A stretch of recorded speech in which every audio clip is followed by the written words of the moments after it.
This is Mr. T's cello studio. I am Mr. T, and I would like to do a tutorial video of the famous Etude by Merk, the Merk number 4, which my students Enjuan is playing, and I think it's worth to put on video so she and other students might find this helpful.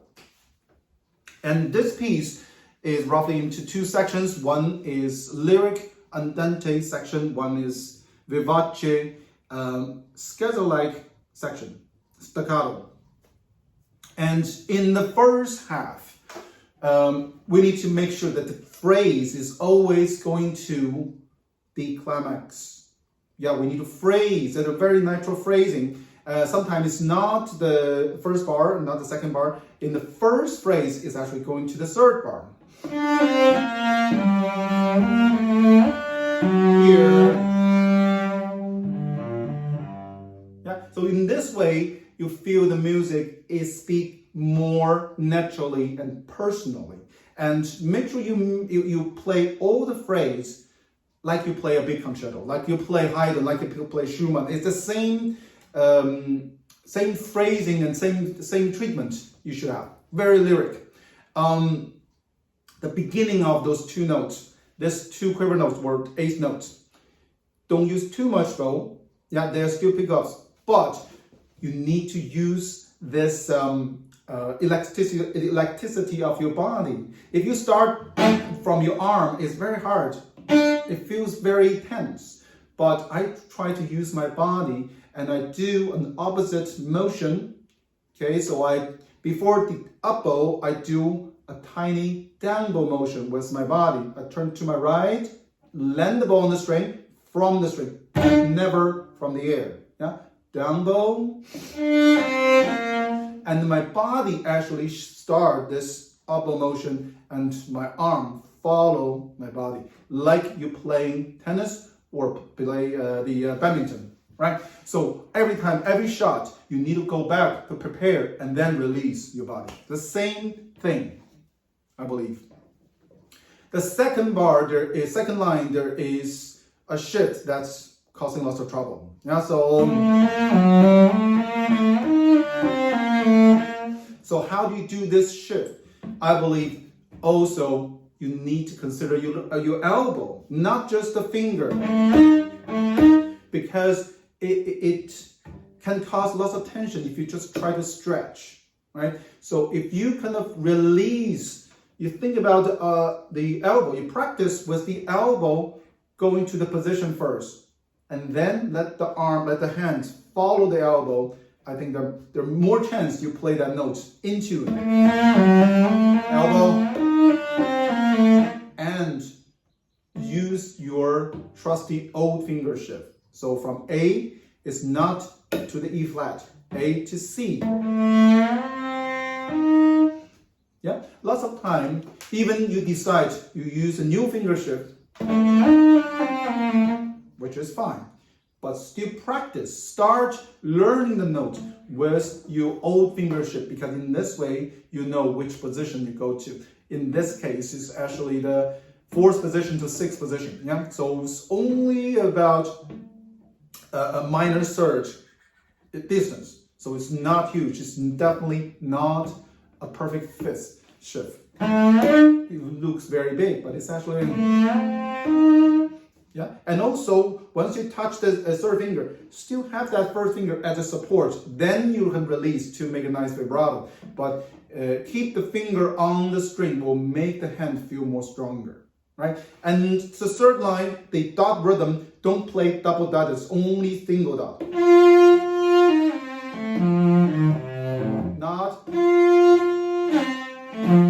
Not too short. And even the 2 bar later, the jumpy note, the semi-curved jumpy note, is still in the legato style.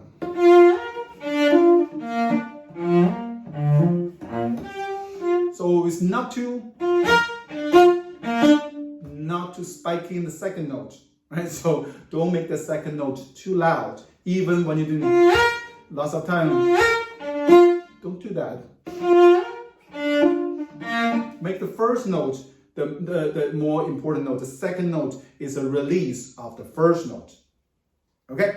And then going down to the fourth line, the last bar, there is a long bow. I like to slur the note cross the bar line to the high C. In this way, I feel that the phrase is more connected. So instead of only 6 notes slurred, I slurred 7 notes. Yeah. So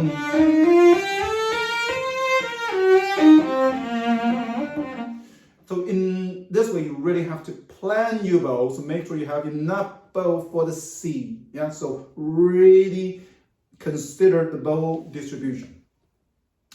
All right. So next one, we have this semiquaver note or 16 notes, kind of arpeggio-like, wave-like motive.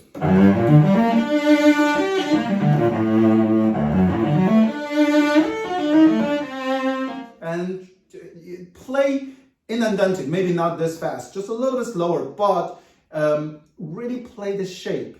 Yeah, when we play a note, we're not playing the note, we're playing the group of note to make a shape, right? Otherwise, single note doesn't make any meaning. Group note will make a meaning. So make sure you know that this F sharp is going to the D. That is all part of this letter, yeah, or the stairway to heaven, you know, to and then you're coming down from there, then you go again, and then you can take a little bit of rubato on the A. It just feels very musical, very nice. So there are lots of string crossing. When you're doing string crossing, remember to go into the high string. It's not going up and down. Yeah, it's not this way. It's three-dimensional. So going forward.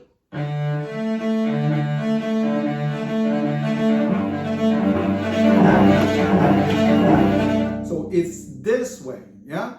So find the appropriate amount of this angle change of the bow. Maybe not too extreme, but how much is enough that you need to find out. Okay, go on to the Piumoso passage. It's going a little bit faster, but still in the steady tempo. Yeah?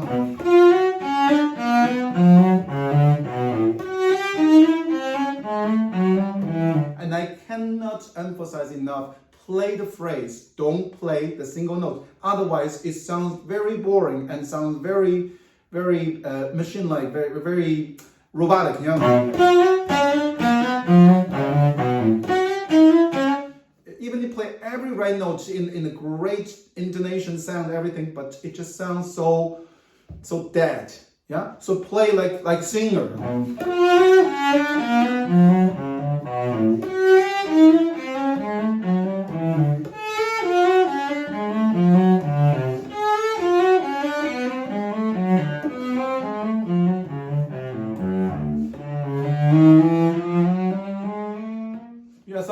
Something like that. Maybe the bowing should be the other way around. But play the music. Yeah, that's what we're looking for. The technique and the music should be the same. Yeah, we don't just learn technique and learn music later. No, the technique is a servant of the music. And if you learn certain technique, the purpose of that technique is to make music. Yeah, because my cello teaching system is called purpose direct cello system. So everything we do has a purpose. All right. All this thing we talk about is to serve the purpose of the music. Now we go into the G major vivace, the schedule part. How to practice this? Practice on the string with very short bow, D taché, with lots of contact. Sometimes can be even a little bit harsh, a little bit scratchy. Is okay for practice.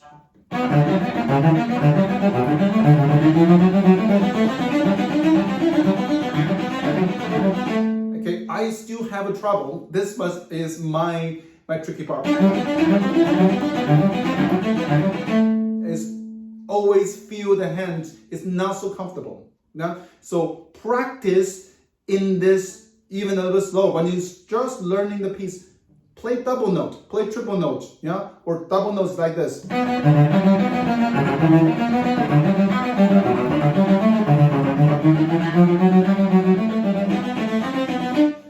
Play this way, so you have the right stroke, but you can play the note, have more time to play the right note. And where do you play those notes?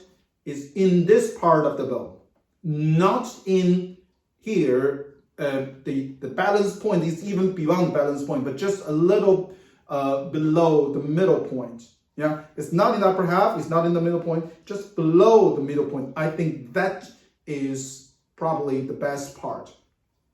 But definitely not in here, definitely not. That is too low, and then sound's going to be very scratchy. So once you get that finger, the left hand finger, learn the notes. Have you after you learn the notes with your left hand, then you can play the staccato, play the notes off the string by kind of bouncing the imaginary basketball on the court, the dribbling kind of motion. Yeah, so let the wrist be very, very loose and very elastic. So the arm going down and then it go up. So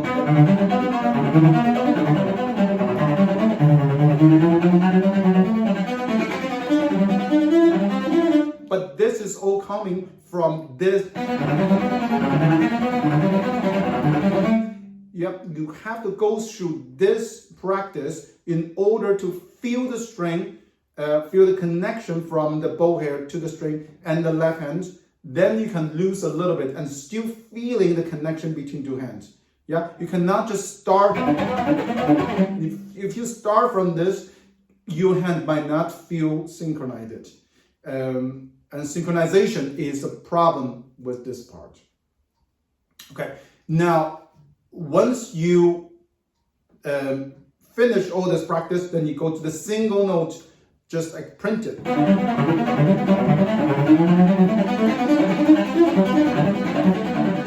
Okay, so I am still have trouble with that. You know, this is still hard. So what I do, I practice grouping the notes. So in this part, 1, 2, 3, 4, 5, the fifth bar of this vivace part. So I do first note long,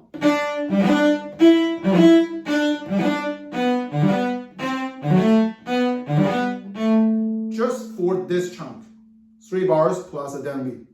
Now I play the second note long, okay?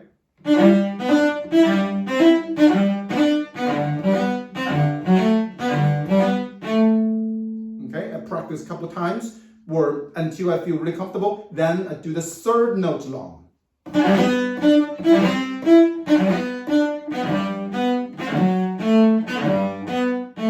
And then the last, we do the last note long.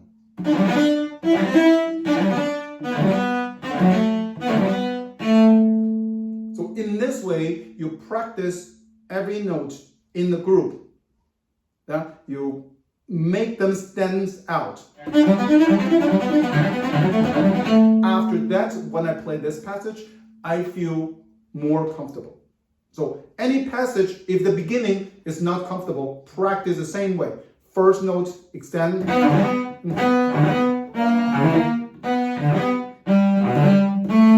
Just practice very short passage.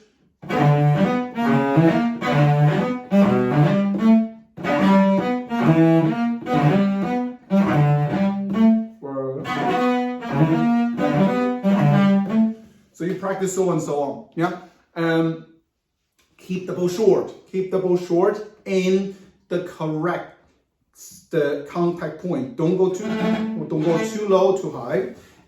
Once you go into the sign, this slur, confusing slur part is very hard for the right hand. Lots of time you don't know where to do the bow change. Play the bow really short again and really listen to the right hand.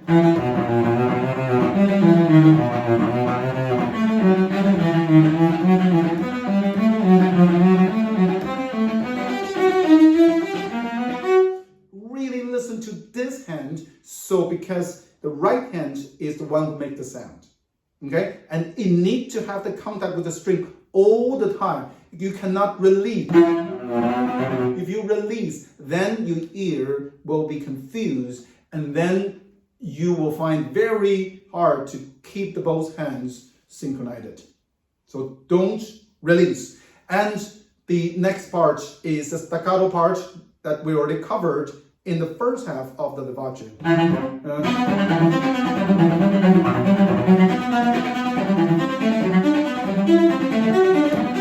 It's actually much easier than the first section because there are less string crossing.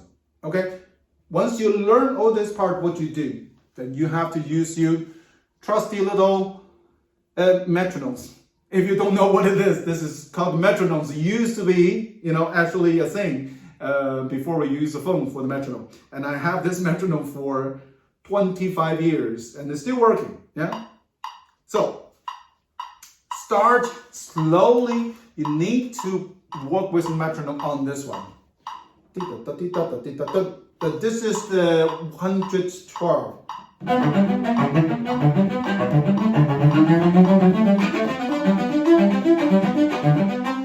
Yeah, so you start from there and you gradually work your way up. When you're going to 120 is a decent speed.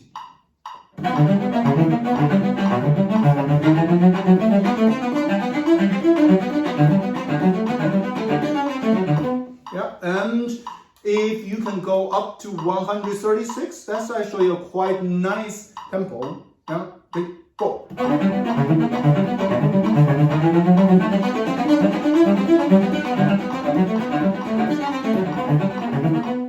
So, of course, you can go even faster, 144.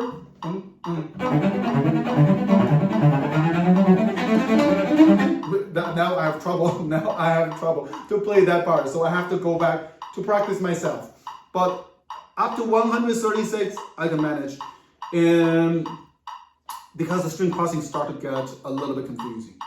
Okay, so hopefully that you learn something helpful and really work on this beautiful etude. I think there's a lot of great techniques covered in this etude and should be very, very useful if you can master all the technique that you covered. Okay, thank you very much for watching.